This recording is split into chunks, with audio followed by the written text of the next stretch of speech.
everyone, welcome back to my channel. For those who don't know me, my name is Carson, and I'm here on YouTube to help you figure out what's what in clean beauty. Today's video is an exciting one because I'm going to be reviewing arguably one of the most iconic launches in 2020, and that is the Exa Beauty foundation and primer. I will show you application, I will show you a swatch. The shade I have is Emily 450. We're going to get into all the details. If you're interested in buying this foundation, or if you're interested in any of the products on my face and what I'm wearing today, all of that information is in the description box, and when you shop through my links, you support me and my channel to thrive in these tumultuous times, and I thank you so much for your support. It really truly means the world. And at the end, I will give you my official rating of this product. Let's just get some overview out of the way. Exa Beauty is Credo Beauty's brand. So Credo Beauty is arguably the largest clean beauty retailer in the United States, and they came out with a bang by launching 43 shades. I've talked about this on my channel before,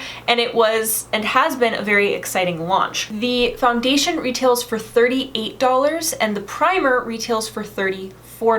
So it's taking the sort of mid-tier luxury price range, Sephora prices. Some ingredient callouts for the foundation are aloe leaf juice, which is the second ingredient, glycerin, propanediol, jojoba esters, apricot kernel oil, sodium hyaluronate, which all soothe and hydrate the skin. There's also coffee seed extract in this, acerola fruit extract, which I'm pretty sure are brightening and firming ingredients. The primer has some interesting and nice ingredients as well, like cocoa fruit powder, CoQ10 and fatty acids, a triple antioxidant blend, raspberry seed oil, and glycerin, which are going to be great for protecting the skin from free radicals and pollution, as well as hydrate the skin. So let's talk about the application of both of these products. The primer is really nice and smoothing. It has a slight pink tint to it, but it blends out into nothing. When you apply the primer initially, it is very light and silky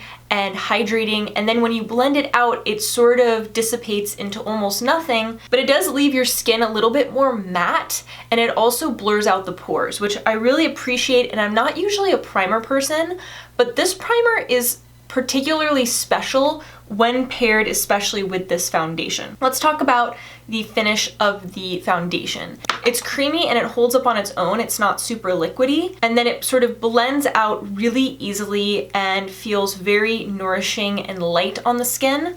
It is not ultra dewy and it's not ultra matte. It really is that perfect middle ground of a natural skin-like finish. I think all skin types would actually like this. Even though I have very dry skin and I'm on a prescription retinoid, which helps with skin turnover and can dry out my skin even more, this has still been fantastic. So even if you have very, very dry skin or more mature skin, you could really like this, and I think it's worth at least trying. The packaging is glass, which I like. It feels heavy, it feels luxe. Now that all of the technical mumbo jumbo is out of the way, let's talk about my review and my experience with this product. It very quickly, within a week, started breaking up, and I'm gonna get a close-up of this. Can you see how it has just been breaking up? I did shake it, but even after I shake it, it breaks up really quickly and I can't seem to shake it back in place, which is pretty bad. I probably used this product only 4 or 5 times, but look at the cap. Impossible to clean because it gets into the nook and cranny of that pump. It's just very messy, unfortunately, which I do not like. You can see when I pump it out that the product just is separated, and I don't know what ingredient is doing that. I don't know why it's doing that. However, when I put it on my skin, it seems to work out, and my skin does look beautiful. The first time I put this foundation on, I was just testing it out.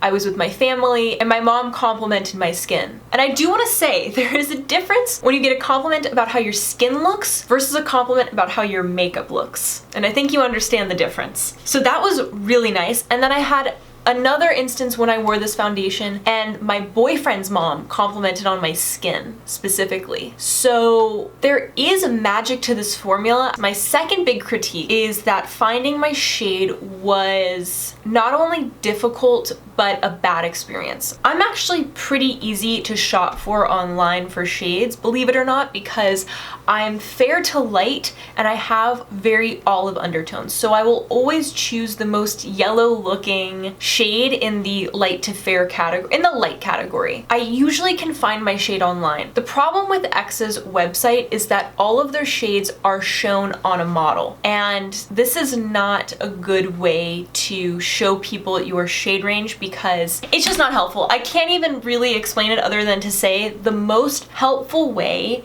to understand what your shade is online is to see an arm with your similar skin tone and swatches on the arm. That is the most effective way because it shows how the colors compare to each other. So if I can't compare the shades, I have no way of understanding, is this actually light? Or is it kind of more medium? Is it really my undertone, or is it a little bit too pink? I did their shade finder quiz and I was matched with Emily. Emily does look okay on me, but it is too dark. My biggest suggestion to Exa is to update their website with pictures of arms with swatches on it. My suggestion to you is to purchase their $5 sample kits. That is going to be the best way to figure out your shade. For $5 right now, you can test out their primer and 11 shades. So you'll definitely find the shade closest to yours. It felt frustrating to me that I couldn't find my shade amongst 43 shades. You know, sometimes it's actually harder